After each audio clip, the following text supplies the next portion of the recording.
Hello everyone, let's try to continue and conclude this particular course. So in this particular course we talked about primarily on rest to rest timing, whereas looking into various aspects of the rest to rest timing. So let's try to summarize what we did in this particular course. We learned about arrival time, we learned about required time, we learned about slack, the graph based analysis, the path based analysis, the clock to queue delay, the library setup time, the library hold time, jitter, on chip variation, and pessimism removal.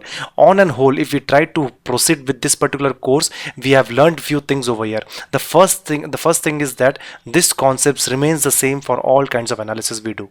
Okay, so if we do an IO timing analysis or a clock gating or a recovery removal, any kinds of analysis, this concepts will not change for all these kinds of analysis. So in the next course, when you try to look into the timing reports for this kind of checks, these things remains the same, the concepts remains the same, nothing changes except the kind of checks changes. Okay, that's the one good news for the things that we did in this particular course. The second good thing is when we learn about transition analysis or the slew analysis for the clock and data, we'll come to know the library setup time and hold time are very much dependent on the clock and data transition.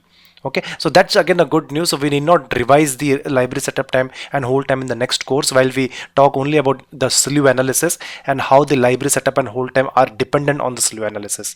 Okay, that's the second good part of the topics that we covered in this particular course. And the third good part is, if you talk about the slew and the pulse width and the skew and the pulse width analysis, they are also highly dependent on OCV and pessimism removal.